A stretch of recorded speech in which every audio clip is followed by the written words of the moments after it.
Friday night, in a stretch limousine. I'm feeling pretty good about myself, like I'm living the dream. Everybody get down on the dance floor. 5, 6, 7, 8. Show me the love, 'cause hate is gonna be. 1, 2, 3, 4, 'cause hate is gonna be. Hello, everybody.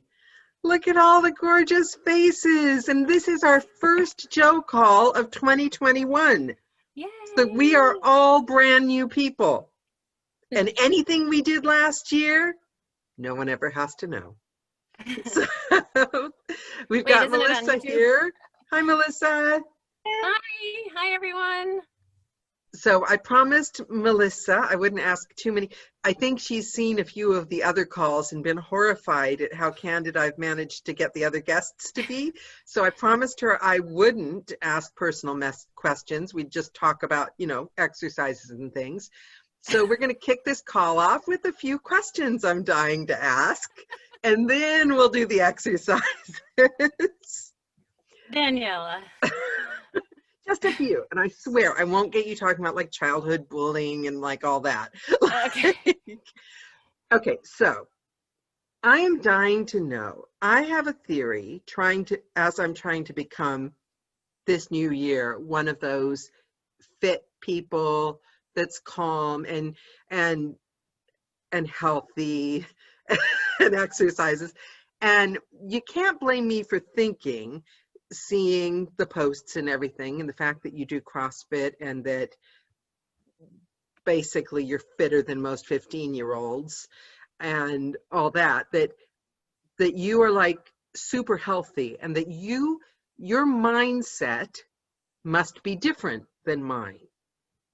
And I want to learn from you, like what your train of thought is. Then when you go, I'll be honest, I can think of nothing in the world worse than going out and doing CrossFit. I can't even imagine it.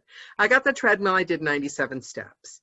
So I want to try to learn what your thought process is, what makes you different. And were you always this way? Like, were you one of those kids that like loved sports in school, or did you become this way later in life? Okay. Well, thanks for those compliments. I'll have to tell my 15-year-old CrossFitter friends that I'm just as fit as they are, whether they like it or not. I think people are different. I think people do have innate different energy levels, but that doesn't mean that you shouldn't do anything. So that's actually going to be my whole thrust for this, is to find what you enjoy doing.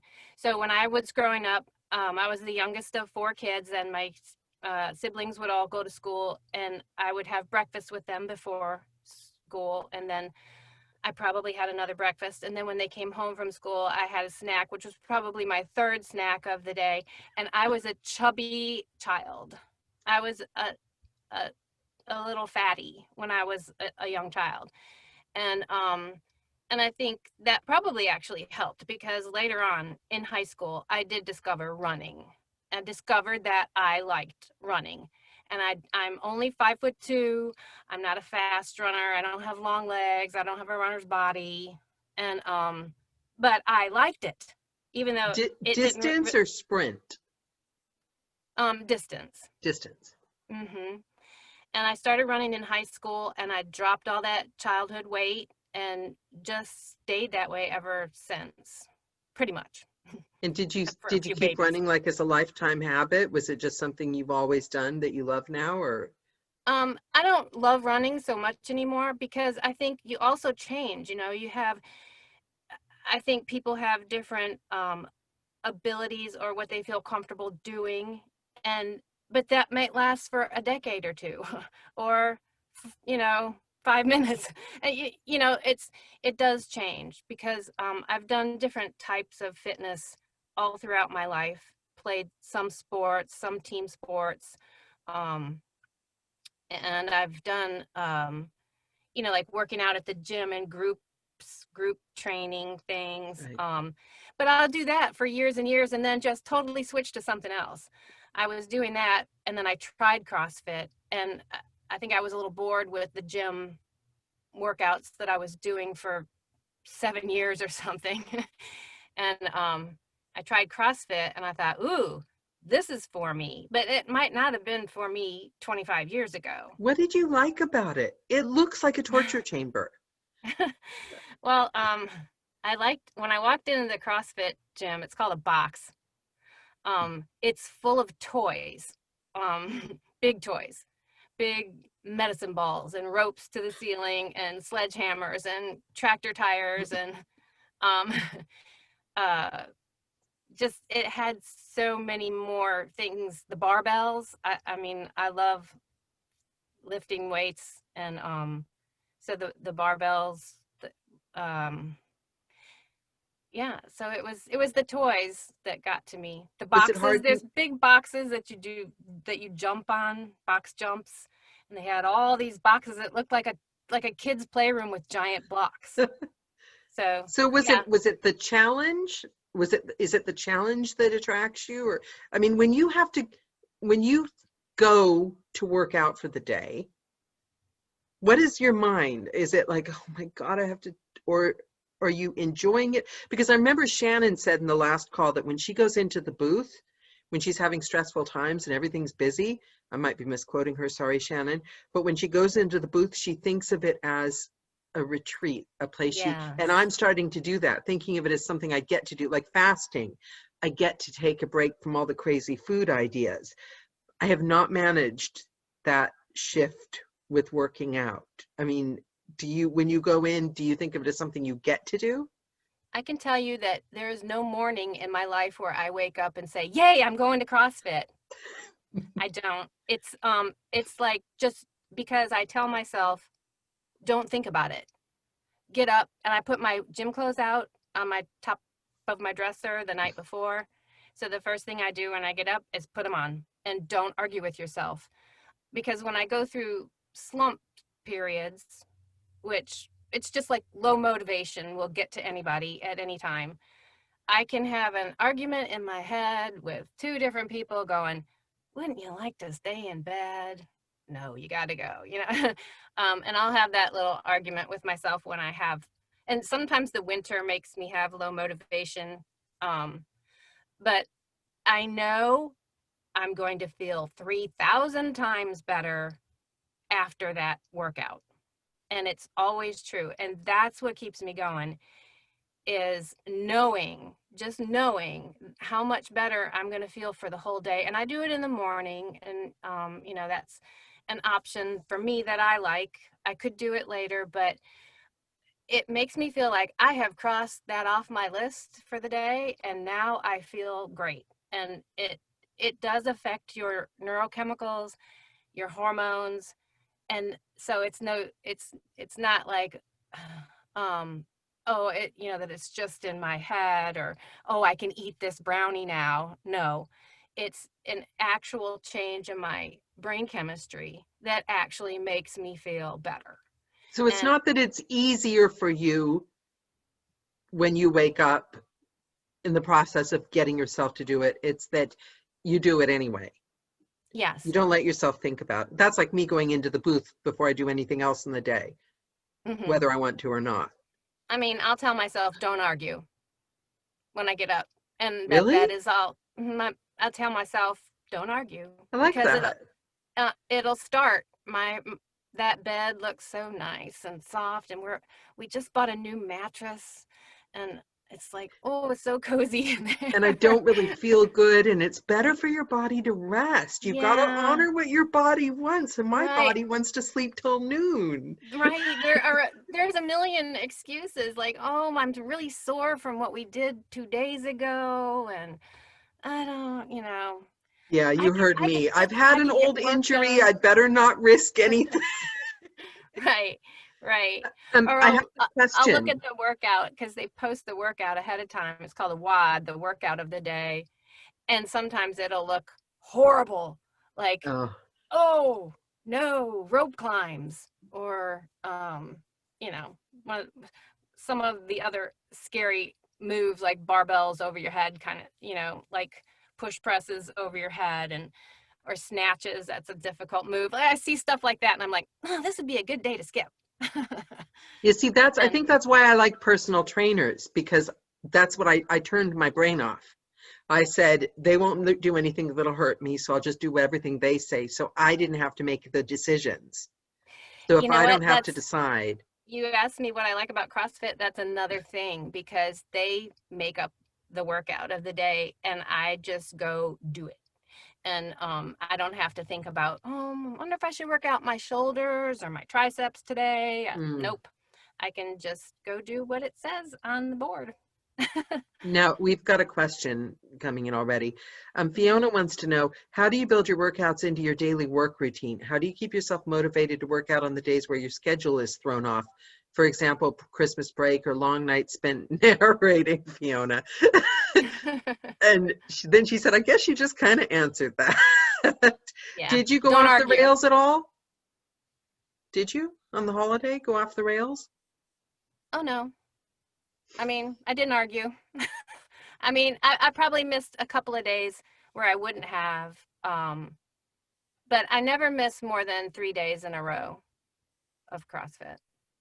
I love So- that I don't argue with myself. I love that. Don't argue. Now, do you feel different now since starting CrossFit? How long have you been doing CrossFit?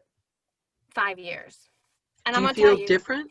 I'm gonna tell y'all a secret. I started when I was 55, so I'm a Oh, that is master's so, CrossFitter. sorry. I'm sorry. I know you think that's motivating, but that is like so depressing because you look like you're 40.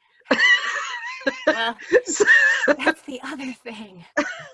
I was gonna tell you, like, exercise is the fountain of youth, guys. It is. So, Gosh, but yeah, so 5 years I've been doing 5 it. years. And do you feel, compared to other sports, since you've been active your whole life, do you feel that it's given you more benefits than, say, running, or Definitely. because it's a full body workout, huh? It is. And I mean, when people see CrossFit, if they're not familiar with it, they just see, you know, the tractor tires and sledgehammers and running with a weight vest on and all that stuff. But really, all of the moves are meant to be geared for functional fitness. So everything that we do in there translates to real life. Carrying my groceries, bending over the trunk and getting groceries out of the car and carrying them upstairs or something into the house. Everything we do in CrossFit will make you stronger to do those kind of things. Holding a baby, you know, just life. Is that what they mean when they say functional fitness? Do they mean Yes. CrossFit? Because it did occur to me reading thrillers and suspense that if the stalker comes after me or the terrorist, I'm in trouble because You I can't run. No, I sometimes can't get down on the ground or up off of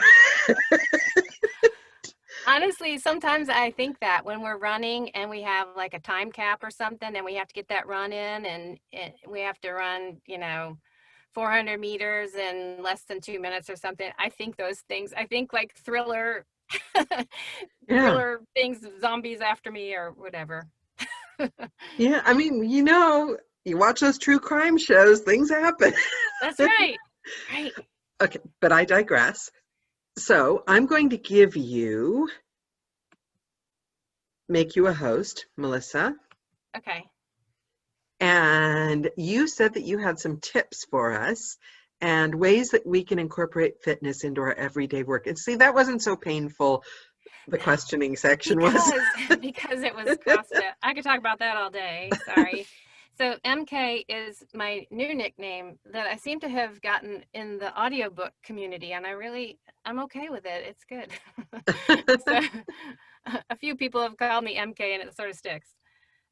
Okay, so I'm not really going to give you exercise things, or, I mean, some of them are physical things that you can do for sure, but most of this is going to be geared toward improving your life through improving your posture And if you Yes, follow, please. because honestly, I always post hashtag posture is everything on my Booth Health Tuesday post, because it really is, and you'll see why. I won't talk about that now, but you'll see how it is important to every part of your physical being to have good posture. It's not just something that your mother might have nagged you about. And the reason that I started doing this, one is Daniela is such a good prompter.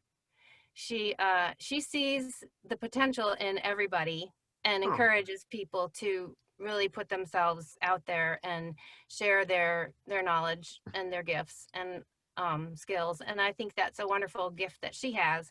And she thank you. actually prompted me to do this for the narrator community. And so the other reason that I was interested in sharing this kind of information is because I was a myofascial clinical massage therapist for 15 years. And that's a big part of what I did, was help people with their posture and their flexibility. And I'm going to talk about what myofascial therapy is a little bit, because some people think that means I'm going to put cream on their face or I'm going to fix the roof of their house. It's not that kind of fascia. um, so, and then also I wanted to just share like these little nuggets, because most of us either have some kind of warm-up routine or think we should be doing some kind of warm-up routine and we're not doing it. Or I'm excited about that warm-up routine, and then you do it twice and then you never do it again. So we don't need any more of those. So I don't want to burden you down with that. And so these are all like individual little things to keep in mind. And if you just leave this meeting today with one of those things to incorporate into your life, that's great. Do that. Just take one nugget and run with it. But I would not expect you to do all of these things. I'm learning that it's because I'm listening to an audiobook about cumulative habits. It is the little things. It's not the 6-hour warm-up routine that gets us Exactly. there, is it? Right. Ooh. It's this. I'm sorry if this is gross, but as a myofascial massage therapist, I've performed human cadaver dissections, full body with scalpel in hand, and it's super cool. But okay, so fascia is the connective tissue in our body, and I'm not going to just go on and on about this. It's just real brief, so you know what I'm talking about when I mention it again. Fascia is a tissue that has only been studied in research over the last maybe 30 to 30 years. They used to think that fascia was just a passive tissue, but now with all the research and studying that they're doing, they're discovering that it is extremely active and it can communicate very slowly, not like the nervous system where signals go boom, boom, boom, but more like a wave or a river through your body. And fascia is made up of fibers, collagen and elastin fibers, and it's in a kind of gel matrix. Like this is a very magnified bit of fascia, and it looks really pretty. Actually, it looks like a spider web or something. It's very wet. The only point you need to know is that fascia is in your body everywhere. If you melted everything else away, all the muscles and all the bones and all the fluid, you would still look like a human being if fascia was the only thing that was left, because it covers every single muscle, every single organ, every single blood vessel, every single nerve. It has different purposes for different places. There's like in your back or on the bottom of your foot, like all that is fascia. It's connective tissue. It connects your bones to your muscles to your bones. It's everywhere. It's like a big giant web. And if you are more interested in that, I have some, I can give you later some interesting YouTube videos to watch. And one's called The Fuzz with Gil Headley. And he explains about what this has to do with us needing to move. But this image here with the little stretchy guy, it is so connected everywhere from head to toe, from front to back and all around, that Can I just interject one thing? I have an idea. Normally I would say we'll post the thank you post on the Joe group, but people will only see that for like a few minutes. I'm wondering, because you post those interesting things on your group, I'm wondering if we should just send people there at the end of this call, and then you can post the videos on there, and then that way they can see all your future videos as well. See what I'm saying? Direct them to your page so that they can.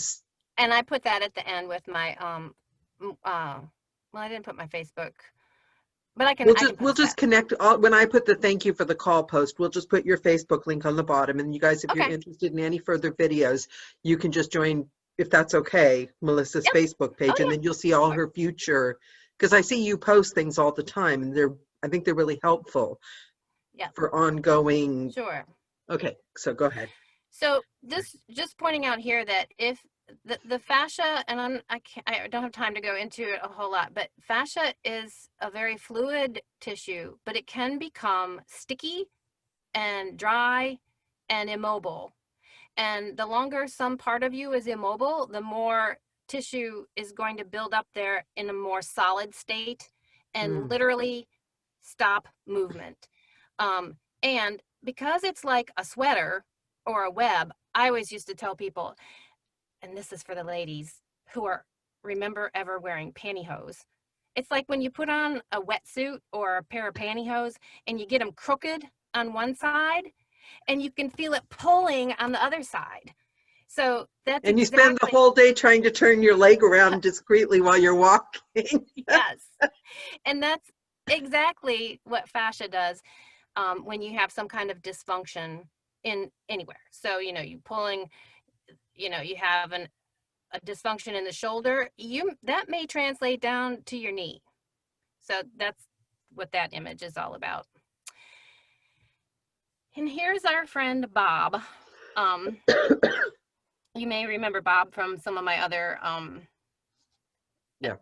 my other presentations. So hold on a second. Oh yeah. Now we're looking more at not so much fascia here, but I just want to point out a few instances of how sitting like this with horrible posture is just incredibly detrimental to the human body. And we tend to do it quite often. So here, there's no way that this neck was meant to do this. The cervical spine right there and the muscles at the back of the skull are completely impinged in this position. And then, let's see, I don't know if I can't really use my pointer, but the shoulders are rolled forward. And this in turn inhibits the breath. It inhibits the rib cage being able to expand and going down even organs. It compresses organs to where they can't function at their full capacity. And then let alone the things that we're familiar with as far as, muscular pain, hip pain, wrist and shoulder pain, from sitting in a position or standing in a position. Here, I'll show you that.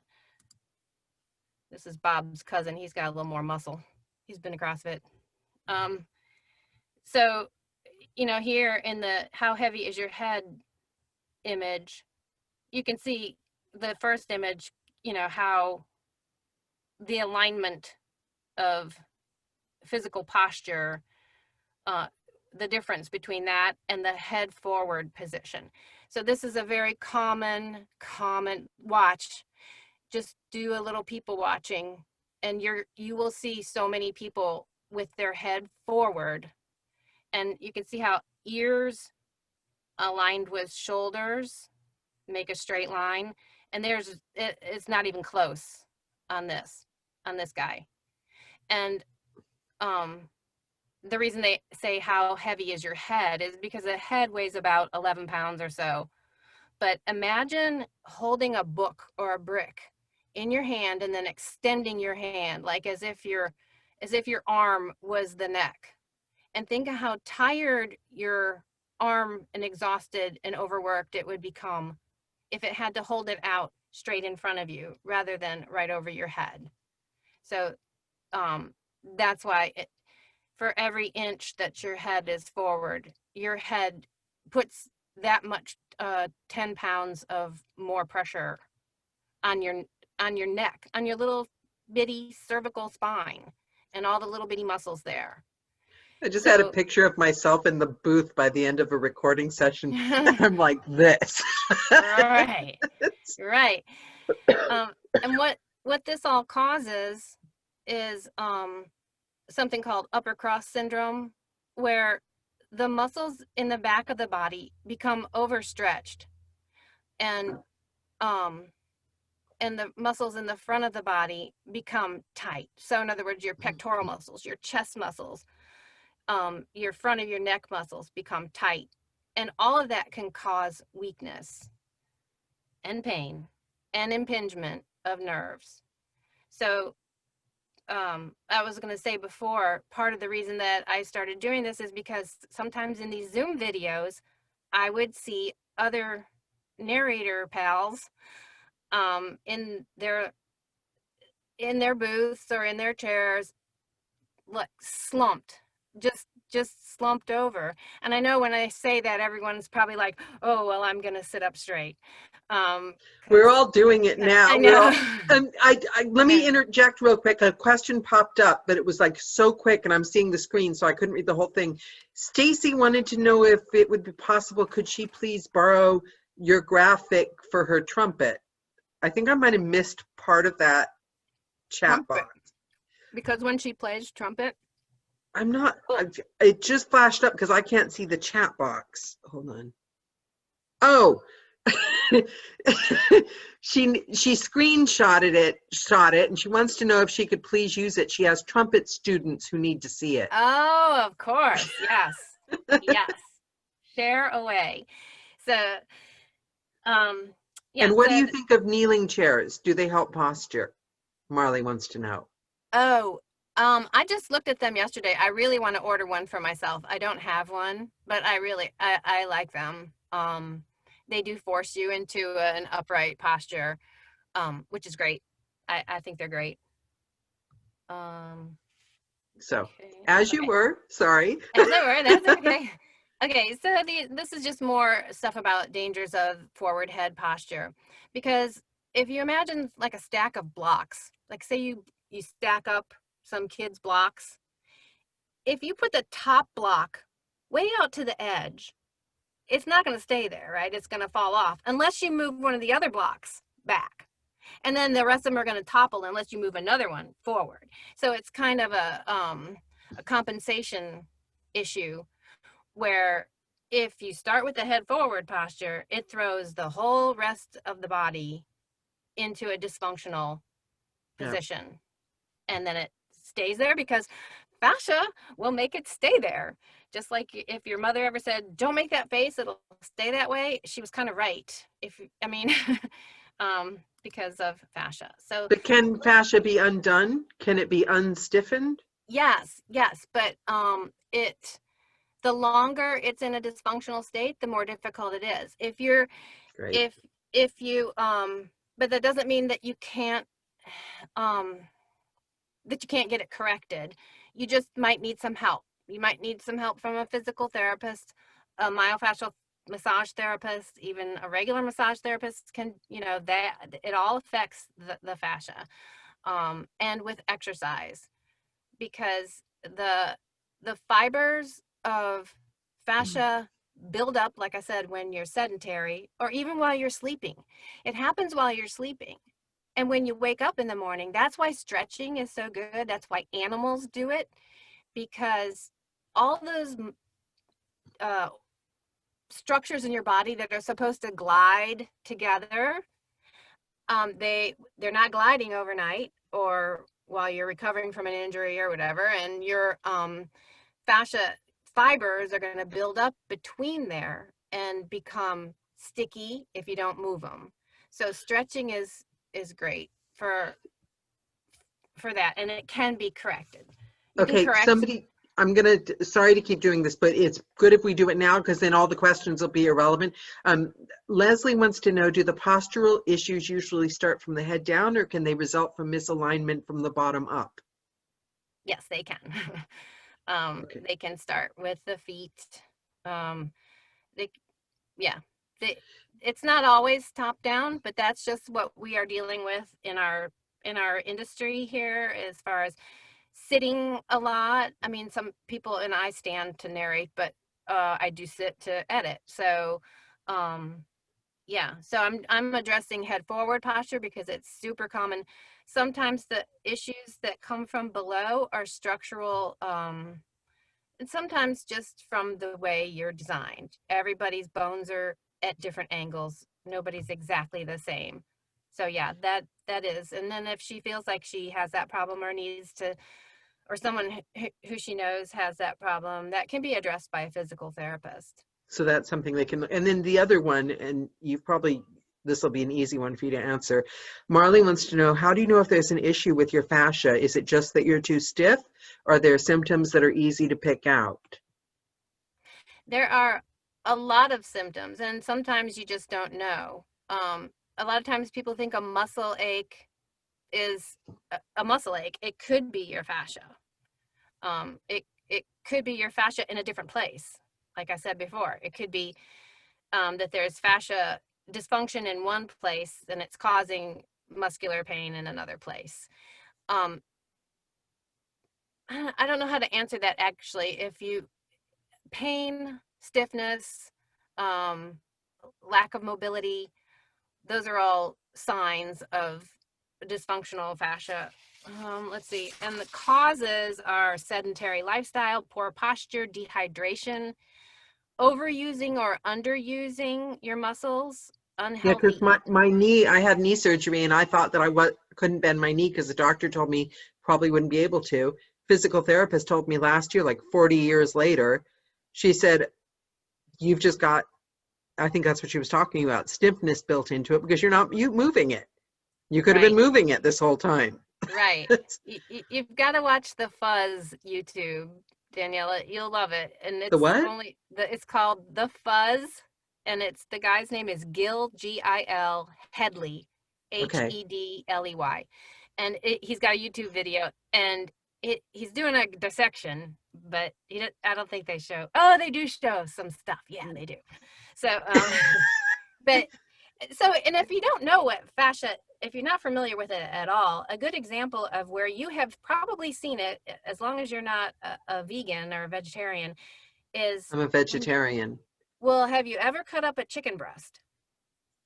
No. Well, maybe years ago. Yeah. Well, that That is what white that stuff, white that's some fascia that is over the breast the breast meat of the chicken. like And gristle. the gristle is also fascia. It's all connective tissue, but that slimy layer that's on chicken breasts, that's a good example of what you would see that covers your muscles. But it, We've got like I said, questions. okay. Sorry, Melissa, No, I'm no. cutting you off. We've got the questions. Everyone's got questions. Okay, I'm going to throw two of them at you at once, and so that Okay. you can either answer them now or you can save them till later. I think Nano. Hold on. Nana wants to know what vitamin regime would help.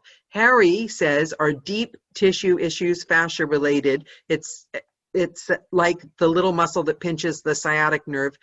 Is it helped by a weird stretch? Is that different than fascia tightness? And Fiona said weird stretch, AKA nerve glides. Is that what he means? So I'm going to throw those at you. And then, because I keep interrupting your flow, you can either answer them now or when you get a chance. Yeah, I'm trying to think if any of those would be answered in my slides, but I don't think so.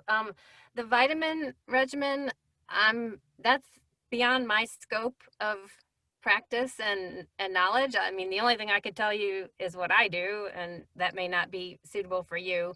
So, I mean, I do believe in taking vitamins to supplement diet, but good quality ones.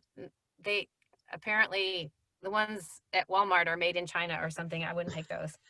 But A lot of vitamins have fillers and things that can cause more problems than the actual vitamins, and you're getting yes, different. It's not regulated so well, so be sure to right. like do your research, guys. Yes, agree. And then the I'm not sure the one that Bill Hill asked about Um, myofascial yeah, pain. is it deep tissue issues fascia related? This from Harry. The little muscle that pinches the sciatic nerve is helped by a weird stretch. Is that different from fascia tightness? No, it's That, connected. It's all that connected. is fascia. He's talking about the piriformis and the sciatic nerve, I believe. The Oh, okay. big old fat nerve that runs from your lower spine down your leg, and a lot of people have issues with that. And fascia, any kind of work that's going to affect your fascia in that area is going to be helpful. Okay. If that answers your question, I'm not sure.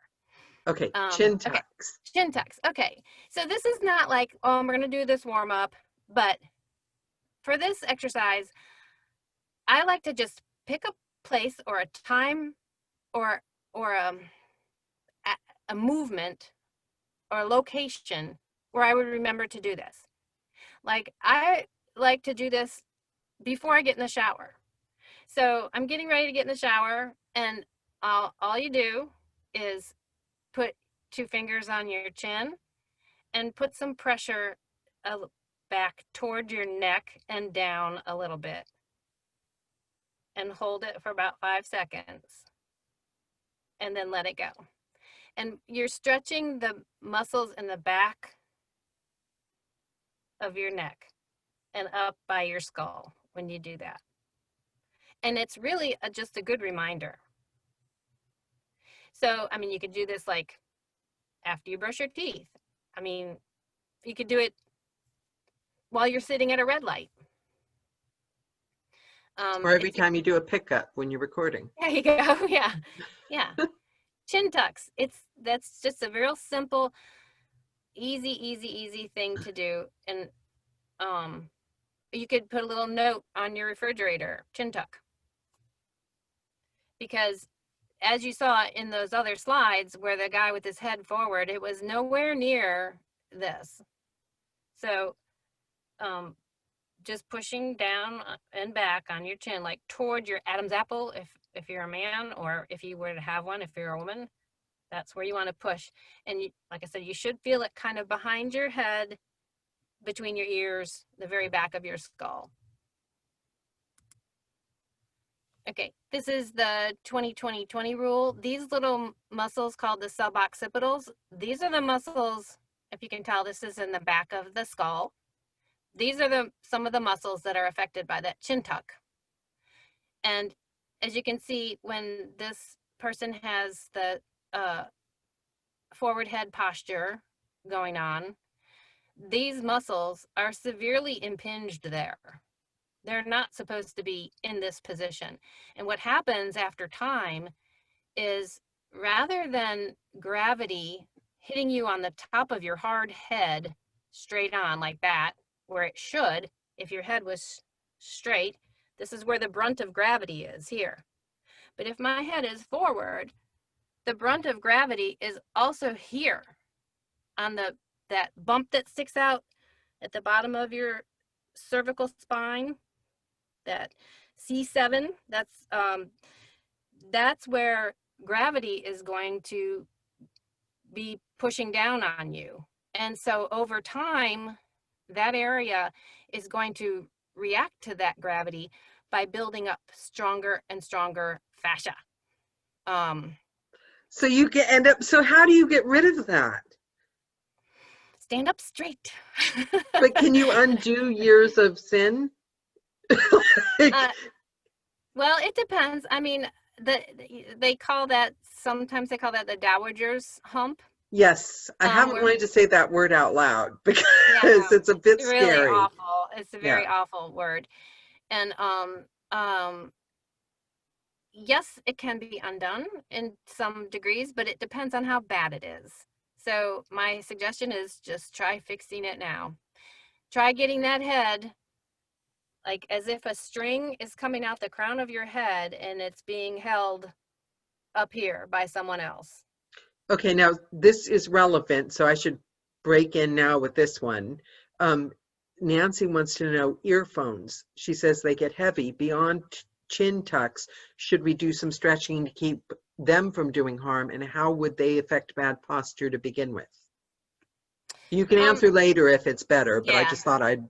Yeah, I don't have a specific answer for that other than if everything is lined up better, you're going to have less problems. Because like I have headphones on right now and I know after hours they do get heavy and uncomfortable. Some people prefer earbuds or none.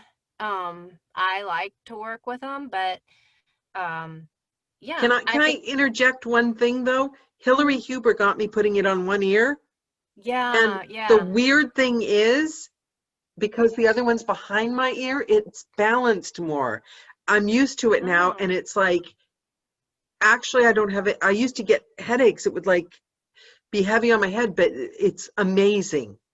If you can, that's awesome. it takes like 3 or 4 days to get used to it, but Yeah. it's amazing. Just on one ear, and you're not, because it affects the way you hear your voice while you're recording. It was the best thing anyone ever taught me, that Oh, one that's hack. cool.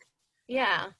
Oh, no, Yeah, we're all going to try that too. it was amazing. Um, these suboccipital muscles, let's see if I can mess that up. They are intricately connected to your eyes. So pinching these off in this position all the time is bad for your vision. And Oh, you can tell how tightly they are connected to your eyes with this little experiment. So put your thumbs like this behind your head and that little dip. You feel that little dip right there? That's right under your skull, right at the top of your neck. Now, you have to be real still and feel it. Push them in. Push them in there pretty hard, not just resting on the skin.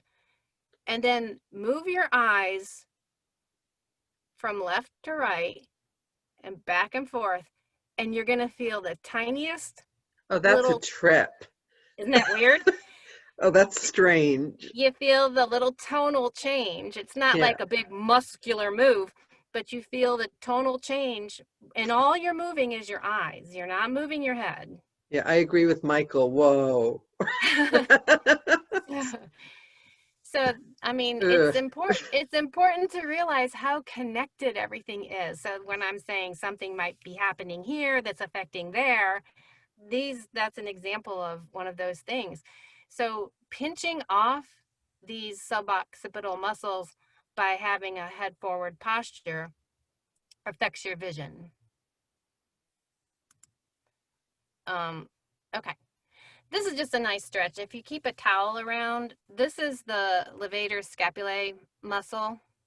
And that's one that gets very tight on people with head forward posture because it's stretched forward when the head is forward. This is just a nice little towel stretch. Are you pulling the towel forward or are you pushing the head back? Okay, that's a good question. Thanks. You are you're kind of pulling down on it. With two hands pulling down on the towel and rocking your head back at the same time. And you can feel it. You don't really want to do this movement without a towel because Wait, it's a I little want a bit screenshot of this overextending. one. I Go for it. Go for it. It's I easy to can't. do. It's good to do at the end of the day when you come out of your booth.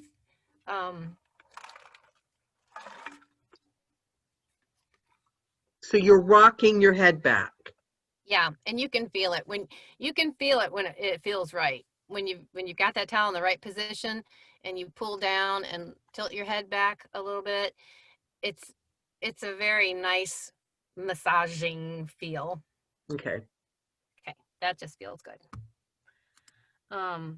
Okay, so your back muscles are extremely important to your entire strength, all over, and your posture strength.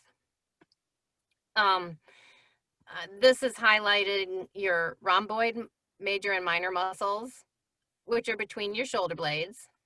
And so a good image to keep this strong, in addition to whatever other exercise you find that you like and do, is to imagine that you're squeezing a dollar bill between your shoulder blades, like this guy.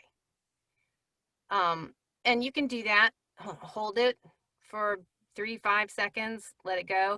Just think about it. I do it when I'm in the grocery store, because if I'm pushing a shopping cart, I don't want to be like humped over the shopping cart and stretching those muscles out. So it reminds me to stand up, and then like I'll do a few squeezes. And I'm going to talk about, in another video, I'm going to talk about not throwing your shoulders back. So is this for stretching or building strength, this exercise? This is strengthening. This is strengthening your back muscles is super important. But are you not throwing your shoulders back there? He is a little bit, and that's why I'm going to talk about it. He's really just pointing his elbows back. He's not really throwing his shoulders back. But a lot of times when people try squeezing their shoulder blades together, they end up throwing their shoulders back. And that is, we don't want to do that at all. We don't want to just throw the shoulders back. Yeah.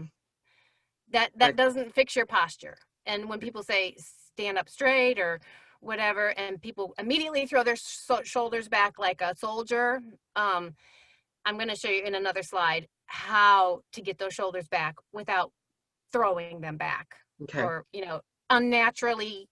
Because when you throw your shoulders back, guess what happens to your head? I don't know if you can see me, but throwing my shoulders back. Your head goes forward. Right. So this is very concentrated. You can do this move without anybody actually even seeing you do it from the front. Yeah, whereas the towel one, you probably don't want to do it. Walmart.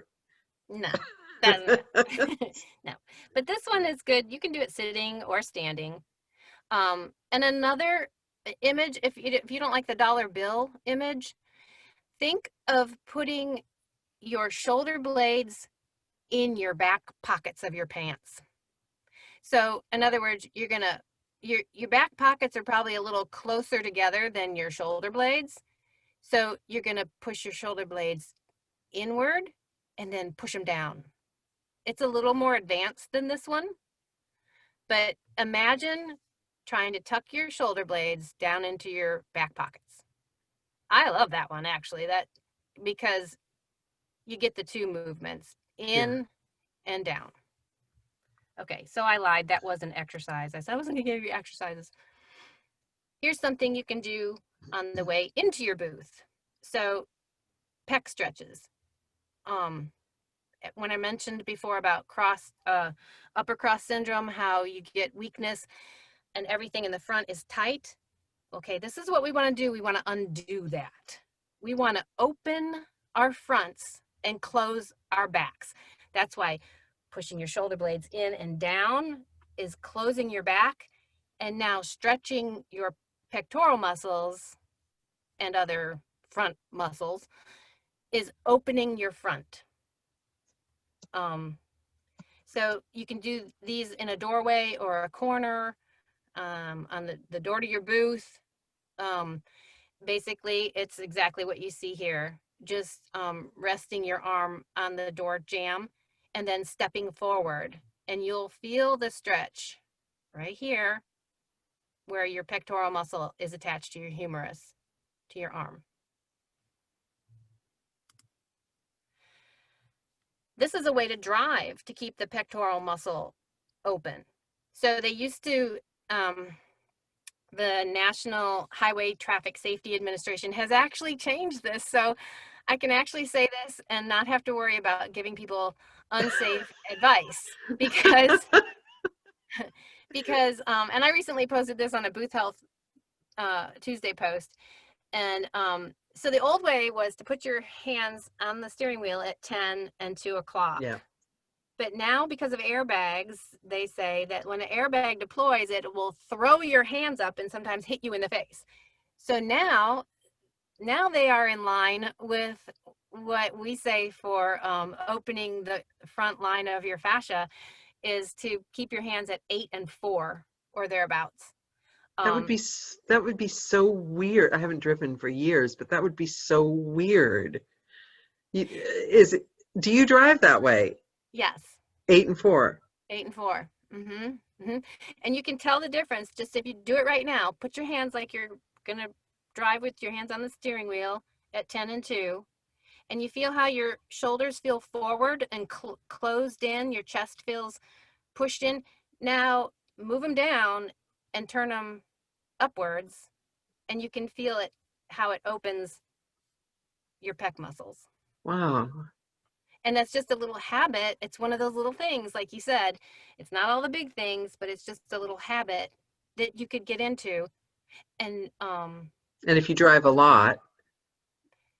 yeah, and see, this is their quote. They said that exactly, if you drive a lot, that especially that people were having problems with blood circulation to the hands, and they were getting tingly fingers at 10 and 2. That's exactly because underneath the pectoral muscle is the brachial plexus, which is a highway of nerves and blood vessels. So you're pinching them off this way. Okay. This is okay. I have to get the plug. My computer is going to die. Oh no. This is the sock and the tennis ball trick.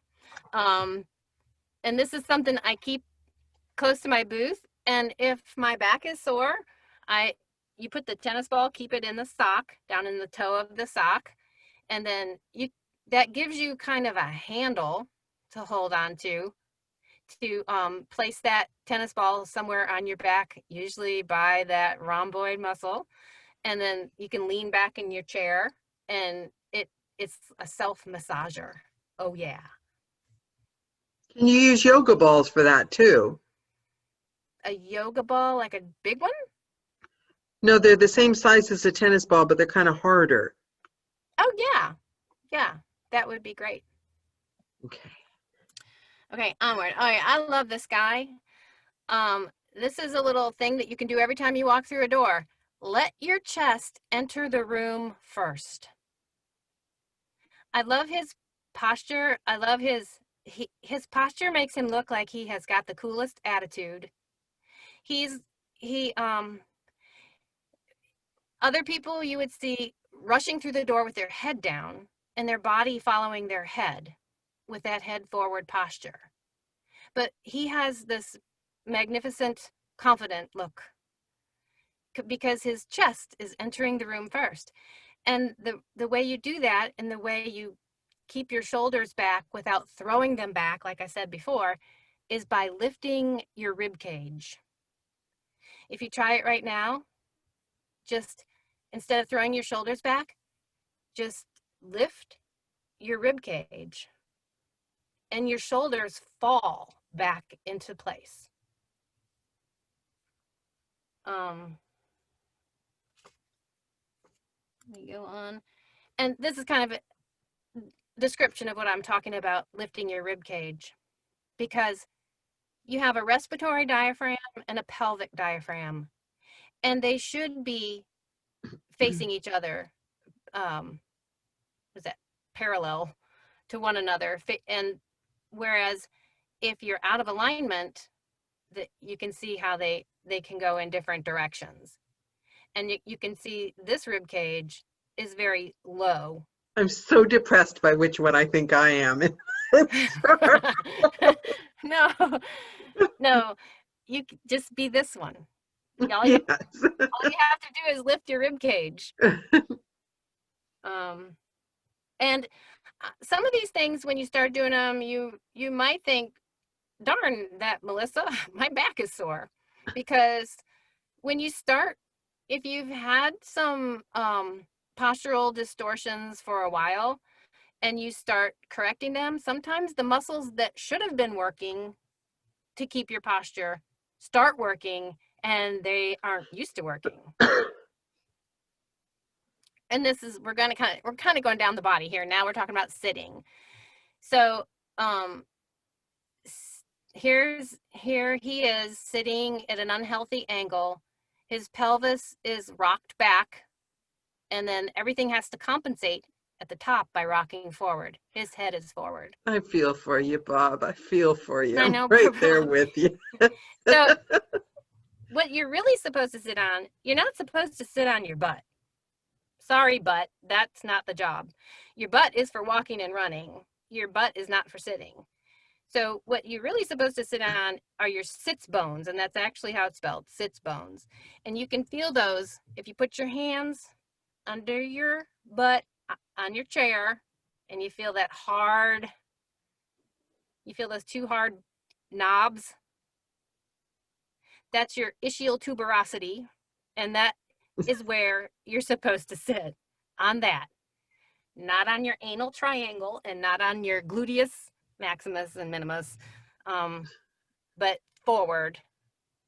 And the way to get to that position is very simple. So say you're sitting here like this, put your fingers or your thumbs at the top of the pelvic bone right there, on the rim.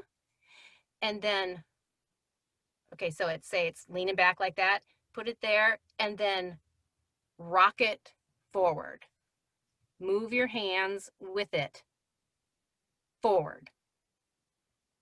It'll go from leaning back to straight up. And your sitz bones will go from getting pressured. This is another piriformis sciatic nerve thing like Bill was asking about. Harry. I think Harry's got Harry. this. Did I say Bill? Yeah. Harry. I'm sorry. Oh, yeah, Harry. Is Harry Yeah, Williams? it's because of Bob. We're getting Bob, Bill, and Harry mixed up.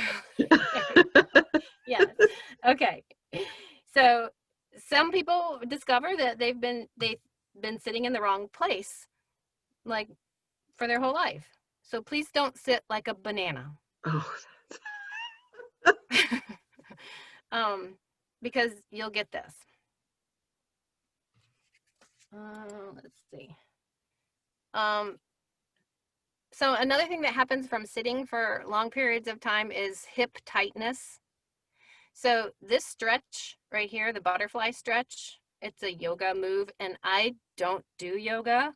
I think yoga is fantastic, but you do CrossFit. It's not been one of my things yet. Like someday I think I might really like yoga, but at this point I don't. You can squeeze a pillow between your knees. And this would be an exercise. You wouldn't really want to do this while you're doing something else, working.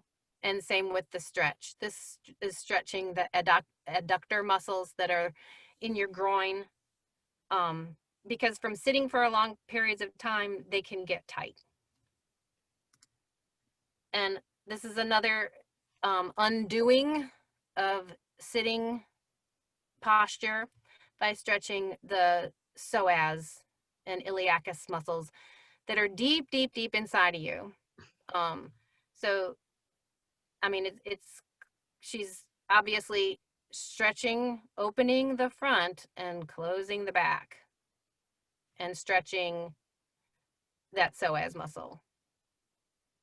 This is a muscle that you can feel. It's hard to feel it, but if you're sitting down, it's contracted. So that's why I put it in here, because of sitting.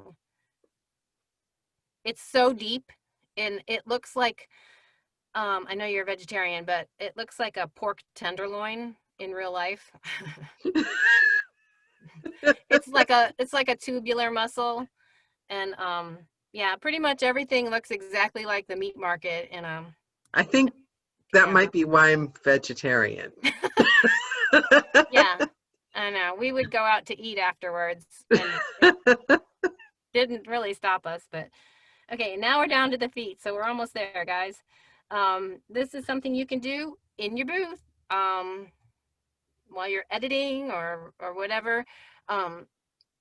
you probably would not want to do this while you're narrating, but your ankles can also get very stuck and make you prone to tripping. Just ankle mobility is very important for not falling down. And this is an exercise you can do by writing the alphabet with your foot. So you're just going to write capital letters. You can do this on an airplane to keep your blood circulation going if anybody's traveling. And it's just a good mindless sort of exercise to keep all of the fascia in your ankle nice and warm. I love that. I have bad circulation in the winter. I get, my feet are horrible. That would help your circulation as well. And in the booth, Yes. when we're cold in the booth, circulation's the first thing. I stand narrating. Circulation's out the window. Right. So you could do it during your breaks. Exactly. This one, I've watched a lot of Nicola Redmond's videos and joined her groups of things, and she's always talking about lip trills for warm-ups, which are great. But sometimes I get in the booth and I'm like, oh, I'm ready to narrate, and I didn't really do all that. So I do it, I mix it in with my workout. So when I'm running, I'll breathe, I'll inhale, and then on the exhale, I'll do the trills, or the brrr, or the, she calls it the puffy lip thing, where like, and shake my jaw. So no one wants to run with me at CrossFit, but that's okay. Because I'll just do it on every breath, just incorporate it into any kind of cardio work that you're doing. You know, anything. If you do yoga, I think they do incorporate it actually in a lot of yoga moves. Some yoga people can enlighten me on that.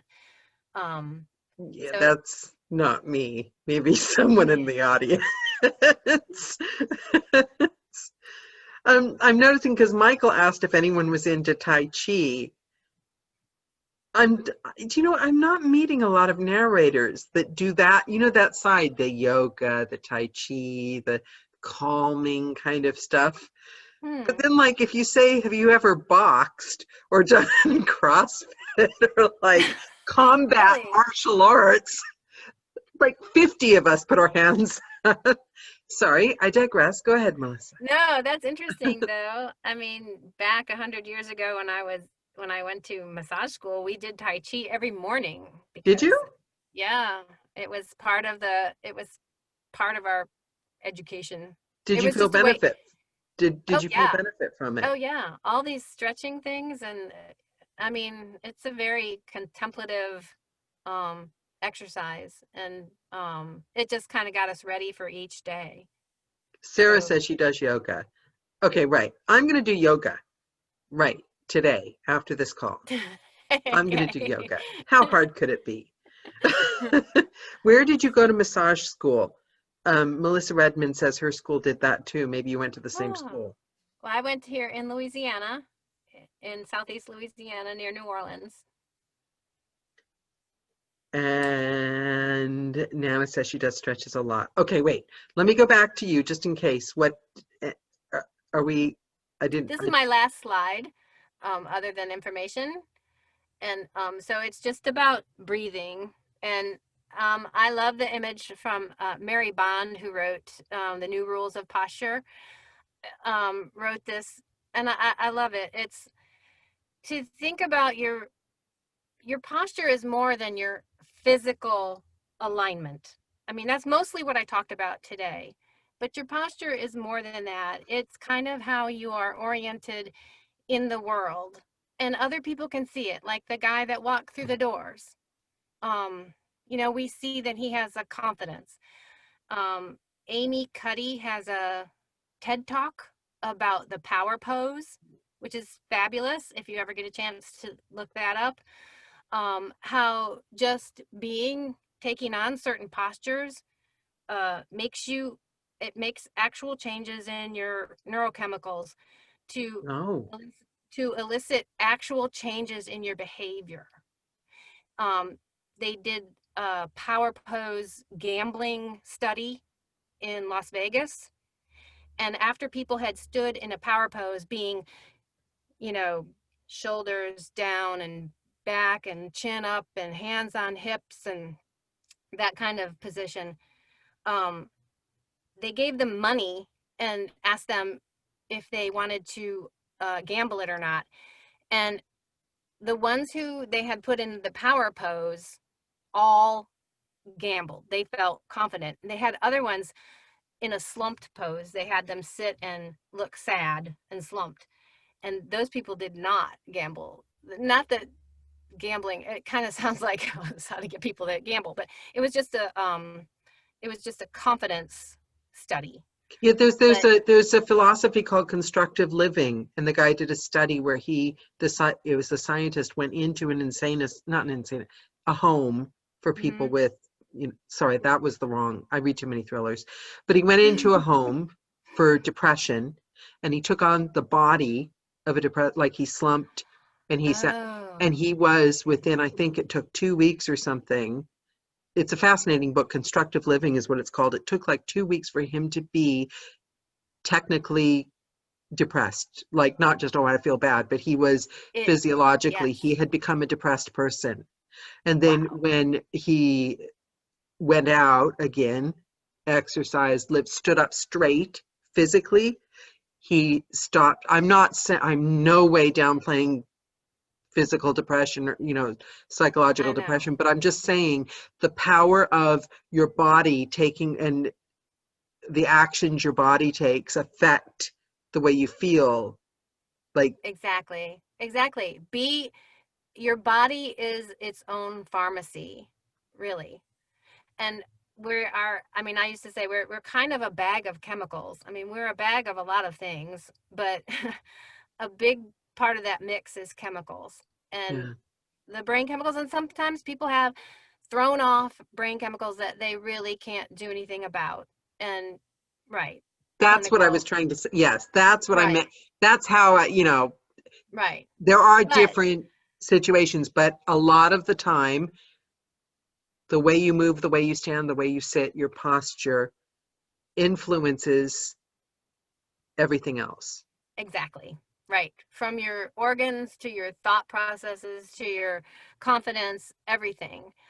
Um, so Mary Bond in The New Rules of Posture talks about breathing. Like imagine when you're a child and you're on a swing, and when you swing and you're in the up, when you're going up, you feel weightless and flying and open, and you can, open your body out to the air and breathe it in. And then as the swing goes down, you close in and get close to the earth and pause. There's a little pause at the end of that swing if you remember being a child and swinging. And it's kind of a nice metaphor for life and breath, um, to think of. We all need a rhythm, and we also need, sometimes we fly too high, sometimes we're getting too much thin air, sometimes we're way up here, but we can't stay there. We need the down as well.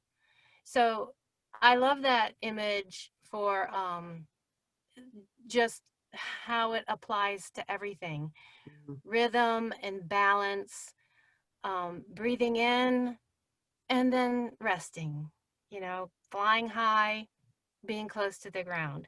And one last thing I'll leave you with as far as an exercise is, we're always hearing about breath and, just breathe, it's important, da da da. And then you start doing it. And I always start to yawn when I think about it too much. So I did discover a way, again, through Mary Bond, that when you inhale, and don't think about it too much, everyone just do it now, inhale. And everyone talks about diaphragmatic breathing, but this is a way to do it naturally. You don't, shallow breath hurts your small muscles here because it uses the small neck muscles they're supposed to be accessory muscles to breathing. They're not supposed to be the main breather like your diaphragm. So anyway, I'm not going to talk about diaphragmatic breathing, but if you take a deep breath, and then when you go to exhale, don't think about expelling the air. Instead, think about dropping your shoulders as the air is coming out, and then feeling very heavy all over your whole body. Just feel your weight drop into your chair. And then there'll be a little pause. And then you will inhale naturally.